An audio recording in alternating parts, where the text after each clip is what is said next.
নমস্কাৰ মৰমৰ ছাত্ৰ ছাত্ৰীসকল আজি মই পঞ্চম শ্ৰেণীৰ ধীৰাহা বালকা নামৰ পাঠটোৰ অভ্যাসখিনিত থকা প্ৰশ্ন উত্তৰখিনি তোমালোকৰ আগত লৈ আহিছোঁ তোমালোকে মন দি ভিডিঅ'টো চাবা আৰু ভাল পালে জনাবলৈ নাপাহৰিবা ইয়াৰ প্ৰথম প্ৰশ্নটো আছিল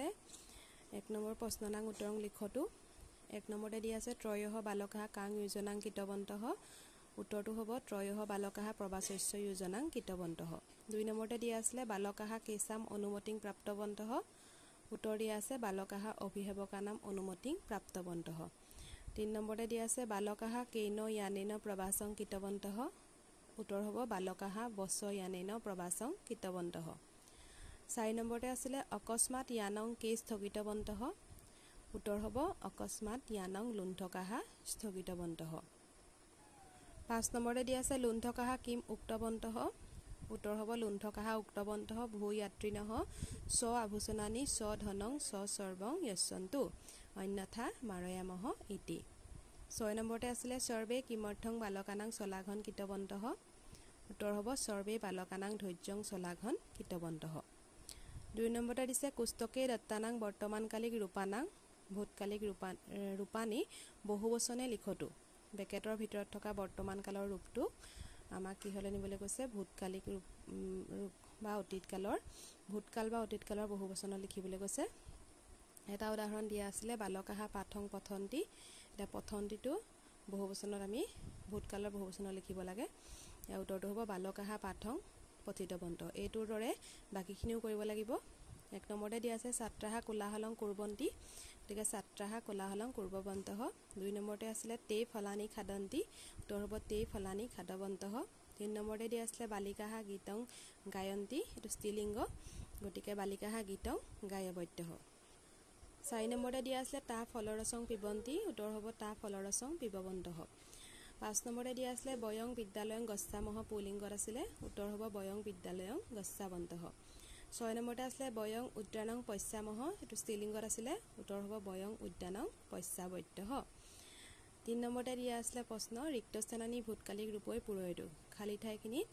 ভূতকালৰ ৰূপত বা অতীতকালৰ ৰূপত পূৰণ কৰা উদাহৰণ এটা দি থোৱা আছে আমাক বালকাঃ মন্দিৰং দেশ আছে আৰু বেকেটৰ ভিতৰত গম ধাতু দিয়া আছে গতিকে গম ধাতুটো আমি ভূতকালৰ ৰূপত লিখিব লাগিব গতিকে উত্তৰ হ'ব বালকাঃ মন্দিৰং গতবন্তঃ এই উদাহৰণটো চাই পেলাই বাকিখিনি আমি কৰিব লাগিব 1 নম্বৰতে দিছে সেৱকাঃ কাৰ্যং দেশ দিছে এফালে কি ধাতু দিছে উত্তৰ হ'ব সেৱকাঃ কাৰ্যং কিতবন্তঃ 2 নম্বৰতে দিছে সেৱকাঃ পাত্ৰং পক্ষাল দিয়া আছে ধাতু উত্তৰ হ'ব সেৱকাঃ পাত্ৰং পক্ষাল বন্তঃ 3 নম্বৰতে দিয়া আছে ছাত্ৰাঃ প্ৰশ্নং দেশ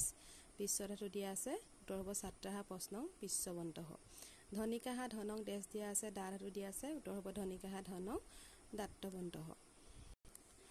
5 নম্বৰতে দিয়া আছে বালিকাঃ পত্ৰং প্ৰেছ ধাতু উত্তৰ হ'ব বালিকাঃ পত্ৰং প্ৰেছবত্যঃ 6 নম্বৰতে দিয়া আছে সৈনিকাঃ দেশং ৰক্ষ ধাতু উত্তৰ হ'ব সৈনিকাঃ দেশং ৰক্ষবন্তঃ এতেসাং বাক্যানাং বহুবচন বাক্যানি লিখতু এই বাক্যসমূহ বহুবচন বাক্য লিখিবলৈ কৈছে এটা উদাহৰণ দিয়া আছিল কিতাপত এতিয়া 1 নম্বৰ পৰা চোৱা ছাত্ৰঃ দেৱং নমস্কৃতবান ইয়াৰ উত্তৰ হ'ব ছাত্ৰাঃ দেৱং নমস্কৃতবন্তঃ 2 নম্বৰতে আছে শিক্ষকঃ পাঠং পাঠিতবান উত্তৰ হ'ব শিক্ষকাঃ পাঠং পাঠিতবন্তঃ 3 নম্বৰতে আছে বালিকা চিত্ৰং লিখিতৱতী উত্তৰ হ'ব বালিকাঃ চিত্ৰং লিখিতৱত্যঃ 4 নম্বৰতে আছে শিক্ষিকা লেখনিং দত্তৱতী ইয়াৰ উত্তৰ হ'ব শিক্ষিকাঃ লেখনিং দত্তৱত্যঃ 5 নম্বৰতে আছে অহং সৰস্বতী বন্দনাং কিতবান উত্তৰ হ'ব বয়ং সৰস্বতী বন্দনাং কিতবন্তঃ 6 নম্বৰতে আছে অহং মিষ্টানং খাদিতৱতী উত্তৰ হ'ব বয়ং মিষ্টানং খাদিতৱত্যঃ আশা কৰিছোঁ তোমালোকে ভিডিঅ'টো চাই ভাল পাবা আৰু কিবা প্ৰয়োজন হ'লে মোক কমেন্ট কৰিবা আৰু নুবুজিলে কমেন্ট কৰি সুধিবা আৰু কেনেকুৱা পালা ভিডিঅ'টো জনাবলৈ নাপাহৰিবা ধন্যবাদ